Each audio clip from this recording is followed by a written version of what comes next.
오늘은 그 목사님 수요일 하신 예레미야 24장 최악의 상황이 은혜의 손길이 되다.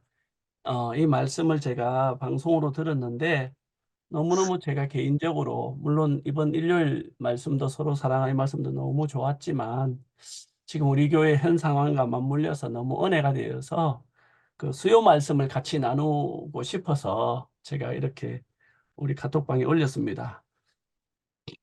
그 목사님 수요일 하신 그 예레미야 24장 그 바벨론 포로 생활에 관한 그 말씀인데 그 이스라엘 백성들이 하나님은 선지자를 보내서 계속 하나님께 돌아올 것을 이제 권고하지만 그 백성들이 끊임없이 이제 이방 신을 섬기고 하나님 앞에 행악의 길로 계속 이제 가게 됐잖아요. 그래서 이제 하나님은 예레미야 1장에 보면 이렇게 끓는 가마를 보여주시면서 북방에 있는 바벨론을 통해서 이스라엘 백성들을 이렇게 연단하실 그런 부분들을 보여주셨어요. 그래서 그 뭐 세계 역사가 양육강식에 또 강한 나라가 약한 나라를 먹는 것이 반복되지만 그 모든 것은 이제 역사를 주관하시는 하나님의 그 주관 아래 되어진다는 것을 우리에게 보여주고 있고 이스라엘 백성들이 세 번, 3차에 걸쳐서 포로로 잡혀갔는데 1차 포로로 잡혀간 것은 BC 605년 다니엘과 대표적으로 그 친구들이 이렇게 잡혀갔어요. 그래서 우리가 잘 아는 그 다니엘서라든지 다니엘이 하나님 앞에 작정을 알고 그 나라에서 제일 좋은 궁중 음식을 줘도 거절하고 하나님 앞에 날마다 기도하면서 이렇게 구별된 음식을 먹는 장면이 나오고 또 그 느부갓네살 왕인가 그 왕이 하여튼 자기를 섬기지 않는다고 이렇게 풀무불에 사자굴에 던졌는데 하나님이 지켜서 그 사자굴에서 또 죽지 않고 살아나서 다니엘 섬기는 그 하나님이 참 하나님이다라고 선포되는 장면들도 나와요. 오늘 목사님 하신 말씀은 2차 포로에 관한 말씀인데 오는 BC 598년도에 그 오늘 목사님 말씀처럼 여호와긴과 에스겔을 비롯한 1만 명의 그 고관 대작들, 목공들, 철공들 이런 수많은 사람들이 포로로 잡혀가는 그런 사건이 있었습니다. 그리고 3차에 걸쳐서는 BC 586년에 시드기야와 그 남은 백성들이 또 포로로 잡혀가는 장면이 성경에 나옵니다. 그래서 오늘 저희들이 함께 나눌 말씀은 그 두 번째 포로로 잡혀간 포로 사건에 관한 이야기인데 이때 이제 세 부류가 있었지요. 바벨론이 침공을 해서 이스라엘 백성을 잡아갔을 때 이때 이제 전쟁을 승리했으니까 이제 포로로 백성들을 잡아간 것이지요. 전쟁 포로로 잡죠. 그 중에서도 이제 좀 이렇게 성경에도 나와 있지만 많은 기술자들과 쓸만한 인재들을 이제 자기 나라에 써먹으려고 데려갔어요. 포로로 잡혀갔으니까 가장 비참하죠. 우리나라도 일제 36년 동안 이렇게 우리나라의 많은 문화재와 많은 사람들을 또 데려갔거든요. 예, 동일하게 이 시대도 그렇게 또좀 기술자 쓸만한 사람들은 다 포로로 잡아갔고 또 두 번째 부류는 이집트로 도망간 사람이 있었어요.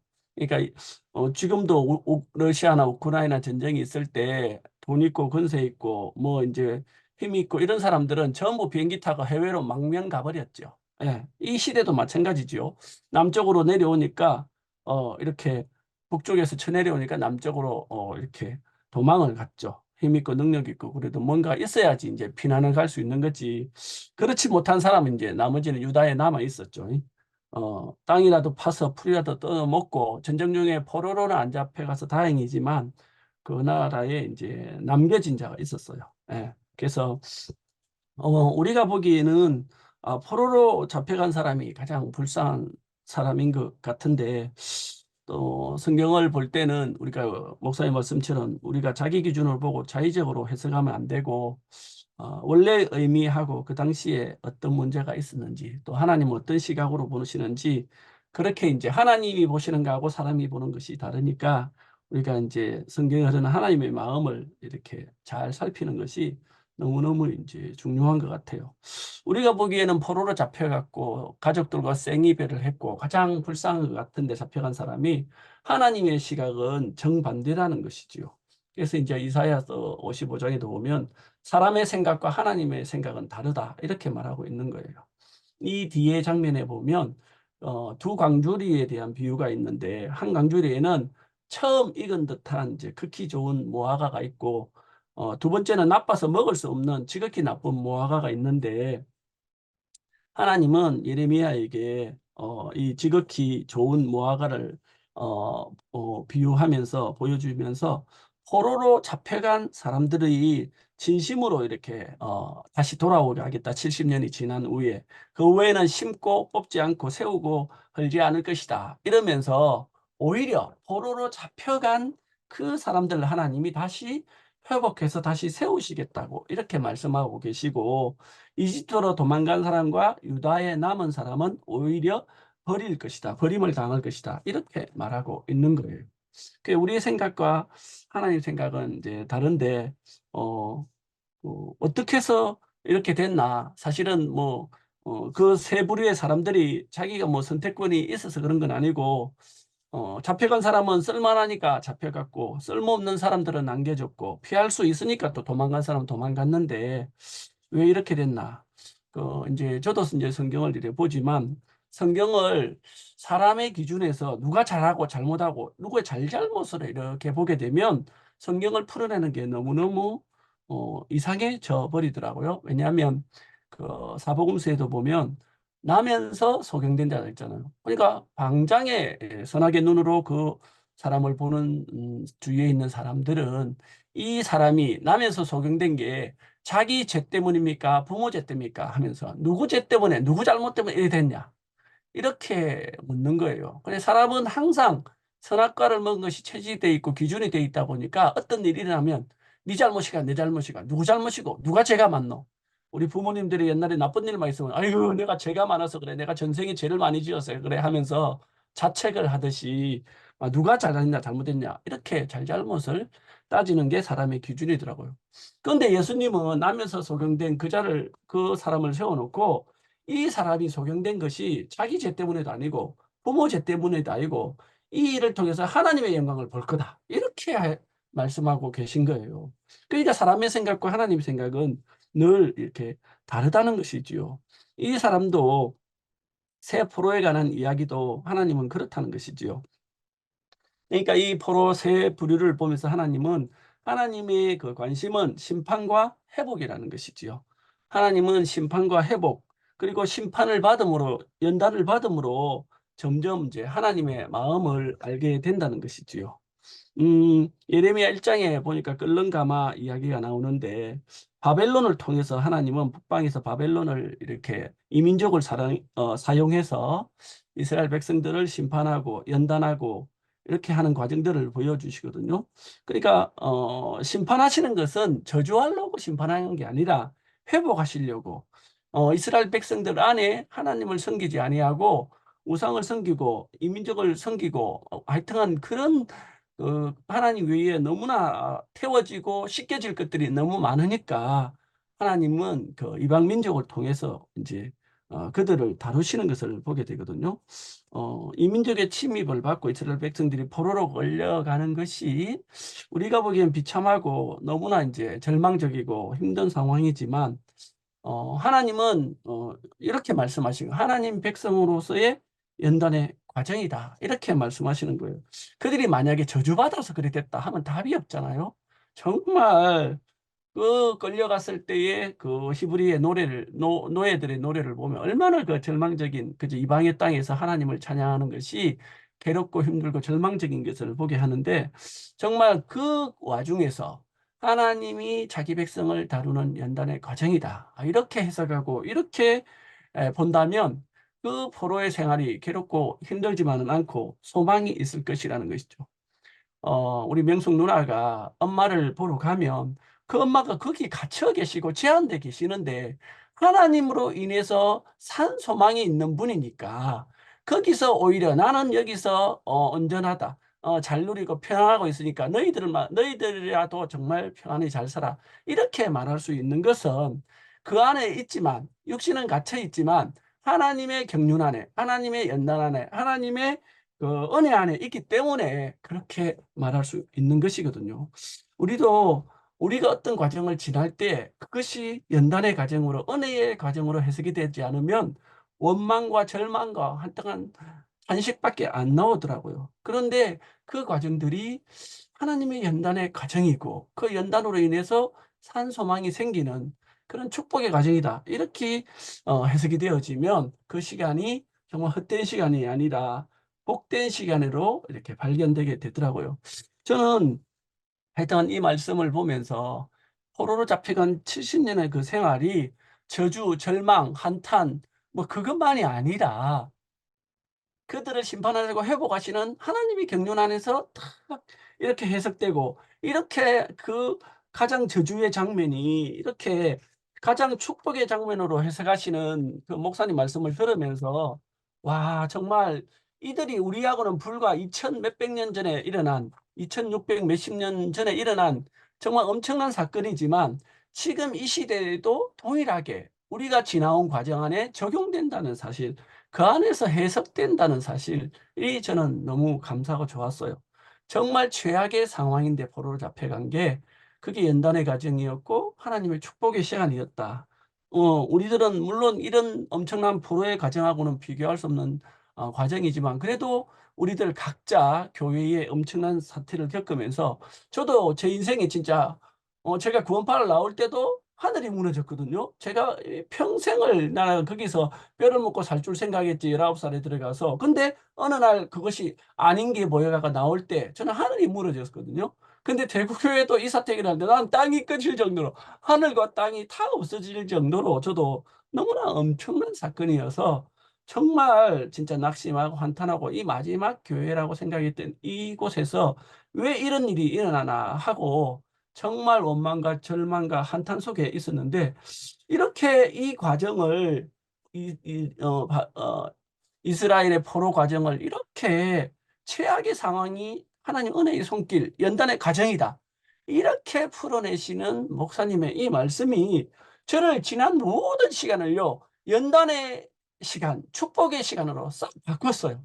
와, 그래서 있잖아요. 정말 저는 개인적으로 제가 교회 이 사태 이후로 겪었던 모든 그런 힘들었던 시간들이 다 이 수요일 목사님 말씀 안에서 다 연단의 시간, 축복의 시간, 은혜의 시간으로 다 바뀌었어요. 그래서 저는 제 개인적으로 너무나 속이 시원하고 감사하고, 무너졌던 땅이 다시 세워지고, 꺼졌던 땅이 다시 일으켜지고, 무너졌던 하늘이 다시 세워지는 그런 축복을 저는 개인적으로 입었어요. 그래서 제가 이 말씀을 같이 나누고 싶었거든요. 이집트로 간 부류들이 있잖아요. 예. 그 하나님은 또 공의의 하나님이니까 다 또 풀이를 해주시는 거예요. 이집트로 간 사람은 하나님을 의지하지 않고 세상을 의지해서 갔다는 거죠. 왜냐하면 에레미야 40장 뒤에도 보면 애굽으로 가지 마라. 애굽은 그 이스라엘 백성들이 하나님이 그 종살이하던 곳이고 거기서 출애굽을 시켰잖아요. 근데 하나님을 의지하지 않고 그들이 다시 애굽으로 돌아간다면 하나님의 출애굽이 허사가 될 수밖에 없잖아요. 그 남겨진 자들도 지가 잘나서 남겨진 줄 착각하고 차고해졌다, 이렇게 말하고 있거든요.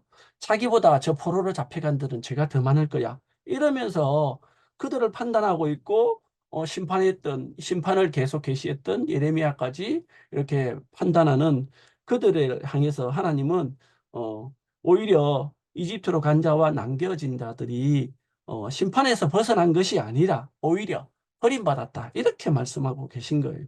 그러면서 연단이 없으면 썩은 무화과와 같다. 이 말씀을 하시는데, 연단이 너무 우리는 힘들고 어렵고 고난인 줄 알았는데, 이 말씀 안에서 보니까 또 이 연단의 과정이 참 축복으로 해석된다는 것이 너무너무 감사하더라고요. 사실 저도 이제 여러분 앞에 이제 말씀드렸지만 어렸을 때 너무 이제 힘든 부정적인 과정 안에서 자랐기 때문에 보통의 평범한 행복을 꿈꾸거든요. 근데 제가 만약에 우리 집이 평범한 가정이었고 아버지의 술주정이나 이런 게 없이 제가 평범한 가정에 살았으면 아마 이 목사님 말하는 것처럼 에서처럼 평범한 하나님 없이도 아주 잘 살 수 있는, 무난하게 잘 살 수 있는 그런 사람으로 살았을 것이에요. 근데 이제 제가 하나님과 상관없이 평범한 행복을 꿈꾸고 그렇게 살았다면 전혀 하나님과 상관없는 그런 인생으로 그냥 났다가 죽었더라, 났다가 죽었더라 하는 정말 창세기에 나오는 그런 사람으로 끝났을 거잖아요. 근데 오히려 저는 부정적인 환경으로 인해서 정말 어린 시절 힘들었지만 그것으로 인해서 제 인생의 마음이 가난해져서 하나님을 찾게 되고 인생이 무엇인가를 공고히 생각하게 되었고 인생의 공고로 인해서 구원파로 가게 되었고 거기서 정말 무지하던 제 인생에 하나님이 인식이 되게 되었고 그 하나님으로 말미암아 이 세상이 하나님의 경륜에 의해서 이루어지고 이끌어 나가시는 하나님을 인식하게 되었으니까 가장 제 인생도 부정적인 어린 시절의 그 환경이 가장 목사님 말씀처럼 은혜의 축복, 하나님을 알게 되는 그 종교를 거쳐서 우리 교회를 만나는 점점 더 하나님 앞에 더 깊고 가까이 갈 수 있는 은혜와 축복들을 누릴 수 있었으니까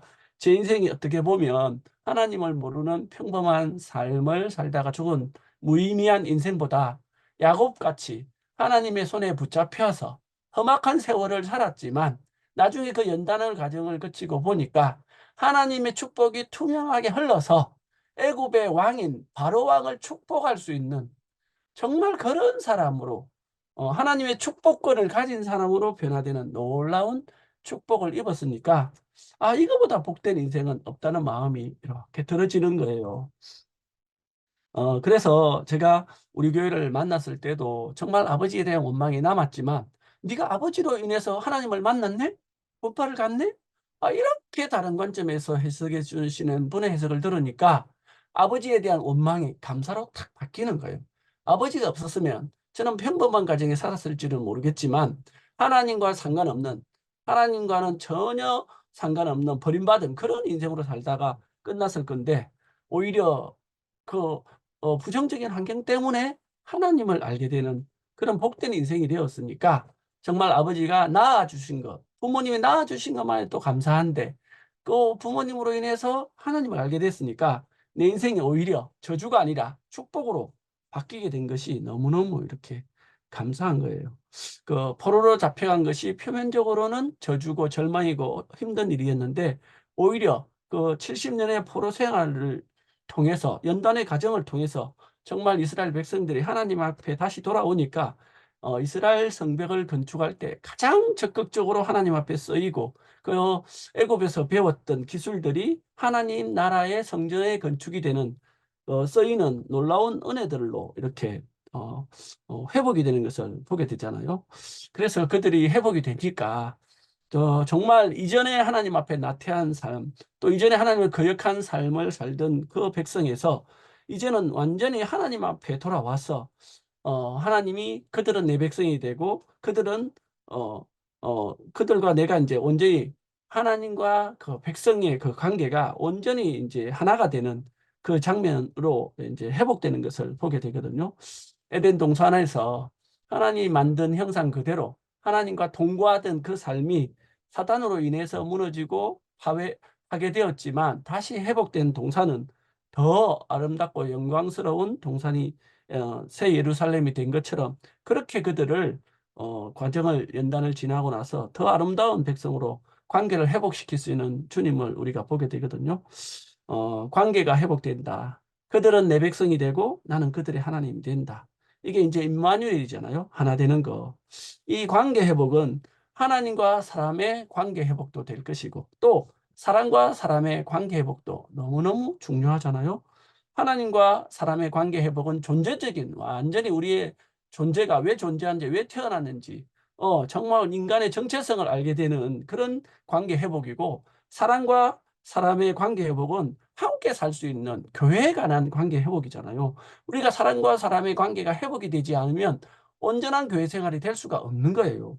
교회 안에 우리가 다 마음에 드는 사람만 있는 건 아니잖아요. 우리가 이렇게 엄청난 과정을 겪고 지금 교회 안에 또 있지만 우리는 이 연단은 한 번만으로 끝나는 게 아니라 계속해서 우리가 성숙한 사람으로 우리 속에 그리스도의 형상이 이루기까지 우리는 계속해서 성숙하고 연단받는 과정을 지나기 때문에 교회 생활 속에 계속 이런 과정이 있단 말이에요.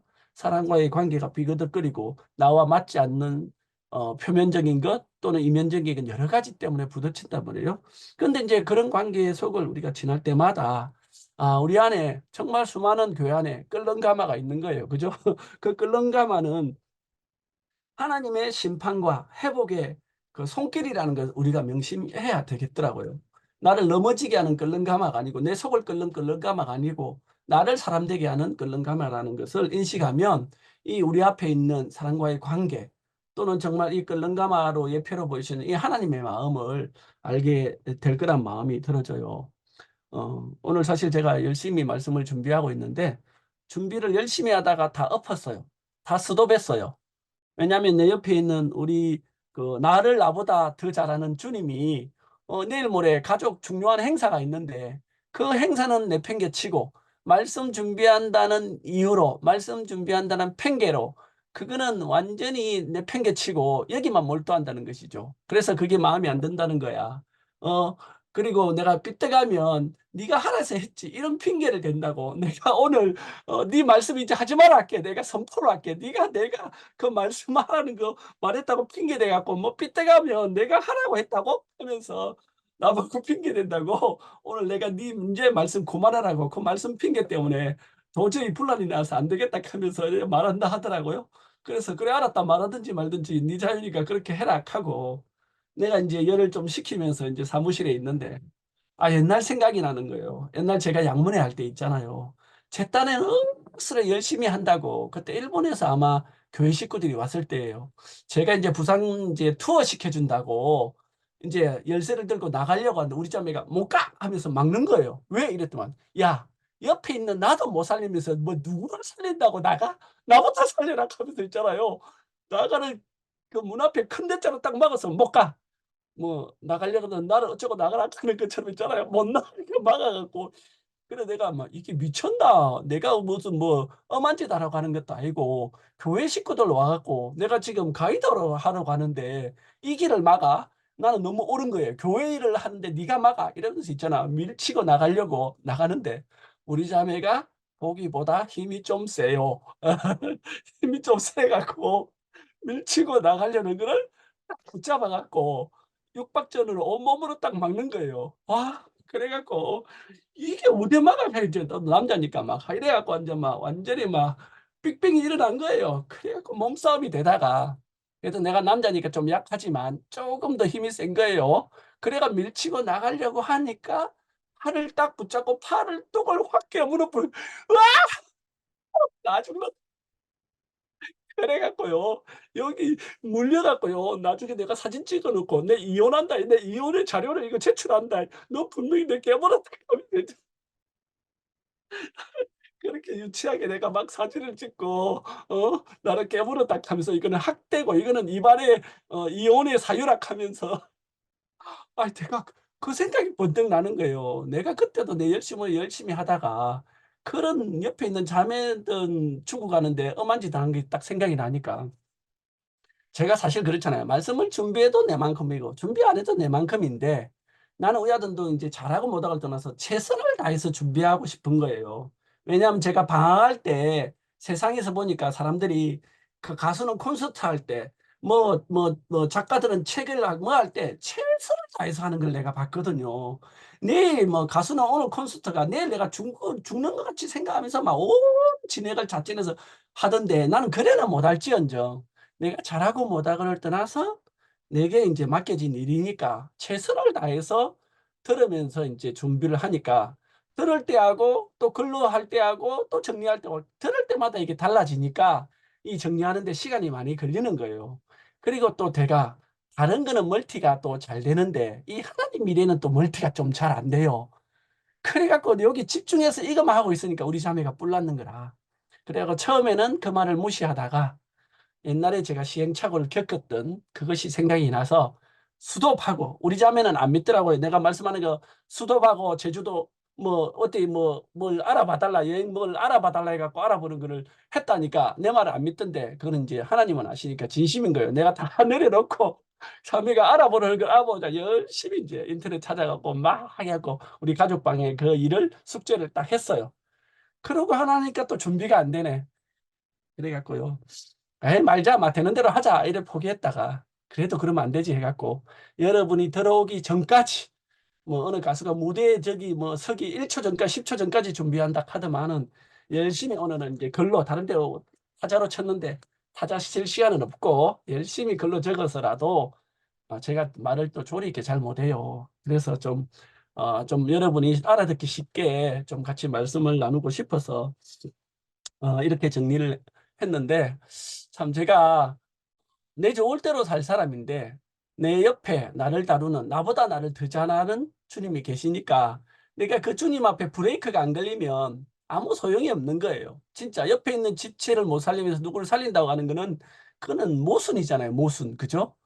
그래서 다행히 제게 그런 경험이 있어서 오늘 스톱을 하고 하여튼 그 일을 할 수 있는 게 너무 이렇게 감사하고 오늘 이 말씀을 다시 정리를 하면서 정말 이 끓는다마라는 이 말이 너무 깊이 생각이 나더라고요. 이 북방의 끓는 가마를 통해서 이스라엘 백성들을 심판하고 회복하겠다는 예표로 끓는 가마를 보여줬는데 저는 지금 우리 앞에 우리의 삶 속에 또는 우리 교회 생활에 많은 끓는 가마가 있다는 마음이 들어지는 거예요. 이 끓는 가마는 나를 태울 것은 태우고 남을 것은 남게 해요. 우리 자매가 내게는 또 끓는 가마인 거라.